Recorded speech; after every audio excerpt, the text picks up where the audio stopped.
alamusala utukolo kile saba samba flani mugwanani amnu soglendo ana mali kono mali ko kan mali kuna funi bolo sirofe o bismillah bi aka kuna funi ulu keneka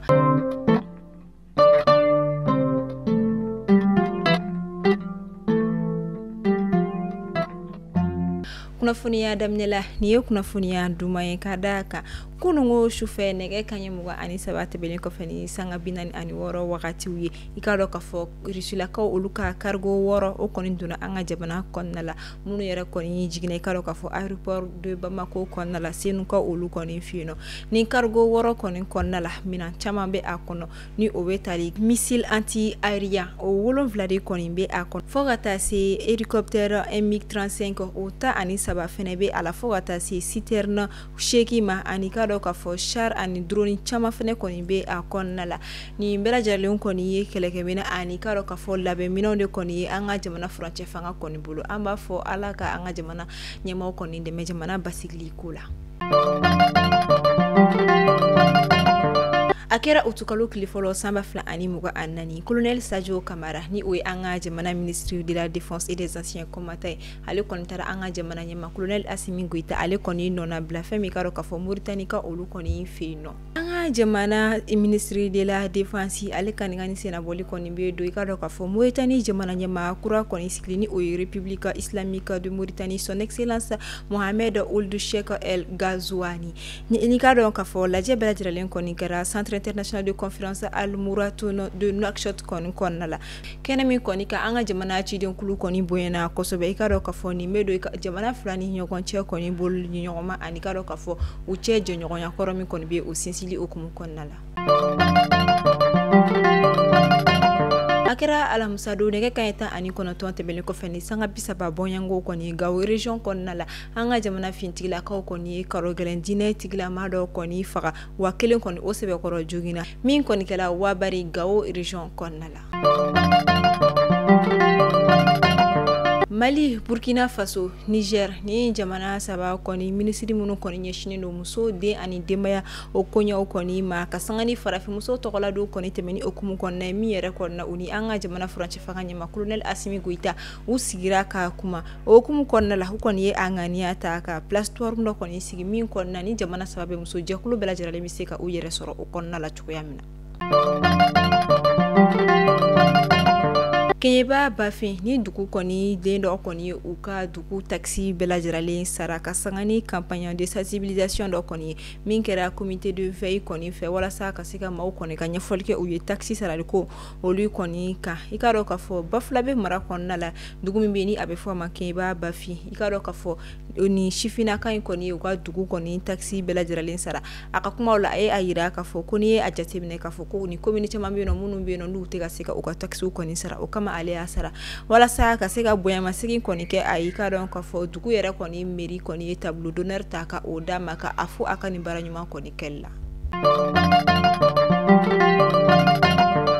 kasangani avant projet de la charte nationale pour la paix et la réconciliation o koni sebeli koni barawiye ka région konna la utukalo klifolo alamsadu samba fla ani muga annani kado ka fo mission de rédaction do olu koni willa mununa uni kai koni marabolo nyemo fota sekita nyoro u koni sigira ka kuma wala sa obisega wakilno koni faranyo kan chuga mina wala sa ka sega ni charte koni ka asebe kanye kosobe ni wale en koni fura kosobe kado ka fo akoni ke baka ulufe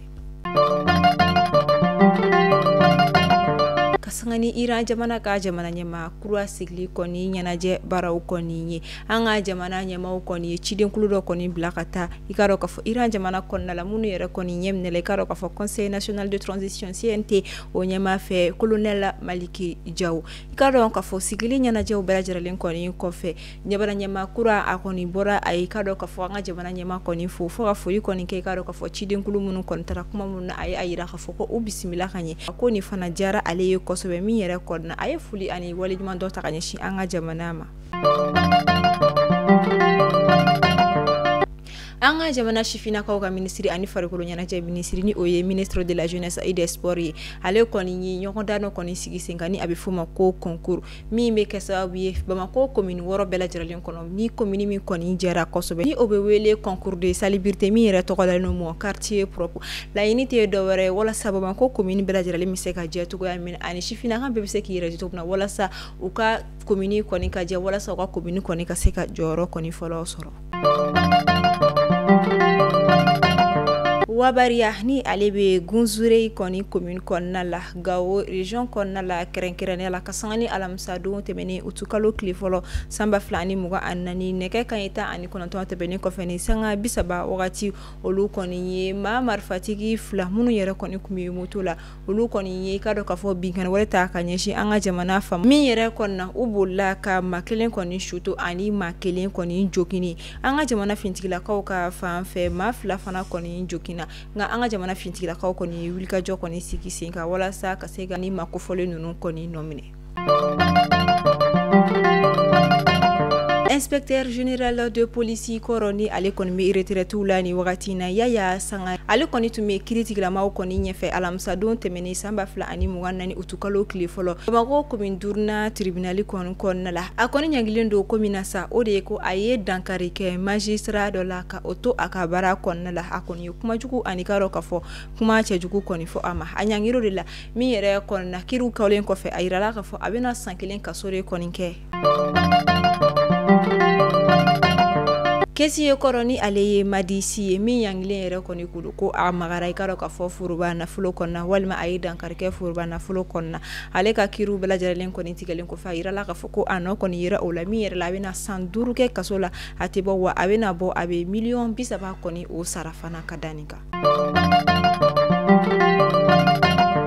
Bamako commune 6 kɔnɔna la kalanko bina kun ka maa minnu kɔni bɛ bɔ ka taa u tɔgɔ sɛbɛ lakɔliso kuraw la ka bɔ lakɔli dɔ la ka taa ekɔliso dɔ kɔnɔna na tɔgɔ sɛbɛ sara wari minnu kɔni kun bɛ sara a yirala ka fɔ Bamako commune 6 kɔnɔna la o kɛra fu kɔni ye kunnafoniya yɛrɛ kɔni dira commune kɔni ɲɛma olu fɛ. Amta Nyoro du Sahel Kuriga dugu kɔnɔna ni ale be Gavinane ale kɔni commune kɔnɔna la Nyoro du Sahel cercle kɔnɔna la fɛn bɛ ka dɔ ka fɔ maa marifatigi bugunatigɛ bali dɔw kɔni nana moto la ka sanga ni tɛnɛn don juillet kalo tile 29 sanba 2024 don min yɛrɛ kɔni ni dugu kofɔlen ma o kɔni ka sugu donya ye ale yɛrɛ bɛ ka dɔ ka fɔ Mauritanie ale frontière kɔnɔna maa marifatigi bugunatigɛ bali dɔw olu kɔni nana moto la ka dugutigi yɛrɛ kɔni ta k'u bɛ taa ni a ye o de kɔni senfɛ dugutigi ka conseiller dɔ olu kɔni willa ka fɔ ko u banamini ni ko in kɛli kɔnɔna o kɛra sababu ye n'u kɔni bali kɛ conseiller kilina ka o kɔni faga ka bɔ yen nɔ an bɛ wagati min na eko san dugutigi taga yɔrɔ ma dɔn wa ɲɛ kɔni ma sɔrɔ a ko la an b'a fɔ ala ka yelen da ni ko in kan. An ka jamana ministre de la sécurité et de la protection civile générale de brigade Daoud Ali Mohamadina ale kɔni ye ka dɔn ka fɔ moto 150 bɔyan ko a y'o de di an ka jamana force de sécurité olu kɔni ma.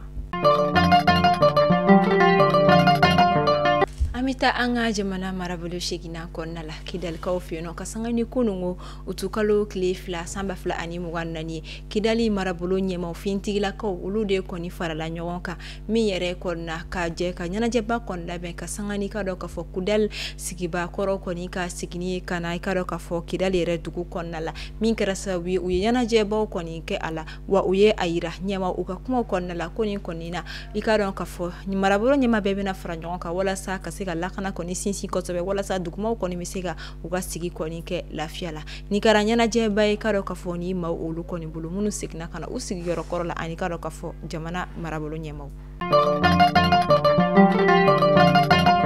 An bɛ taa an ka jamana kɔkan kibaru la kunungo utukalo tile 2 sanba 2024 Muzanze Faba kɔnɔna ni ale yɛrɛ kɔni bɛ Rwanda kɔni kɔrɔyan fanfɛla kɔni fɛ ka sanga ni ka dɔ ka fɔ u ka jamana finitigilakaw ani u ka ɲɛmaw kɔni ka wuli ka jɔ u ye nin dugu kɔni fanba kɔni églisew bɛɛ lajɛlen kɔni datugu ka d'a kan a yira ka fɔ ko u kɔni tɛ ka baara kɛ tiɲɛ kan. An Ameta Senegal ministre ɲɛma mini oye Ousmane Sonko ye ale kɔni bɔra ka kuma ka kankarida kɛ karo ka fɔ lakɔliso olu kɔni ye kadaka lakɔliso dɔw de kɔni bɛ yen olu kɔni bɛ kangarida walima u tɛ sɔn walima o musoman dɔw yɛrɛ gɛn ka sababu kɛ ko burumusow bula walima u kɛlen ka ijabu olu de kɔni do jasebina kɔni ye a yira ka fɔ san 2019 wagati la septembre kalo kɔnɔna ko a bɛ taa musomani 10 bɔyanko la olu de kɔni gɛnna ka bɔ Institut Sainte Jeanne d'Arc kɔnɔna ni ale bɛ Dakar faba yɛrɛ kɔnɔna la ka sababu kɛ k'olu kɔni bɛ o kunkolo de datugu o de kama a ye a yira a dimini a yira ka fɔ ko Faransikaw olu fɛ yen walima nazara olu fɛ yen u bɛ u ban ka fɔ ko ni waliya ninnu tɛ olu fɛ yen o ye u jo ye ka da kan u bɛ u fɛ yen ko nka Senegal kɔni u tɛna se ka sɔn o ko ninnu kɔni ma musomani si kɔni tɛna gɛn ka a sababu kɛ k'i kɔni ye i ka dɔn ka fɔ ijabu walima i ye burumuso de kɔni do i la. Mali kunnafoni bɔlɔlɔ sira lajɛbagaw aw tulo garisigɛ kɛra ni kunnafoniya ninnu de ye an b'a fɔ ni ce a ka lamɛnni ko ɲuman na a y'aw sɔgɔlen to Mali kunnafoni bɔlɔlɔ siraw la aw kan bɛn don wɛrɛ ni Ala ma basi kɛ ni aw la Ala k'an si jɔ ko ma kɔnɔ Ala k'an ka jamana basigi.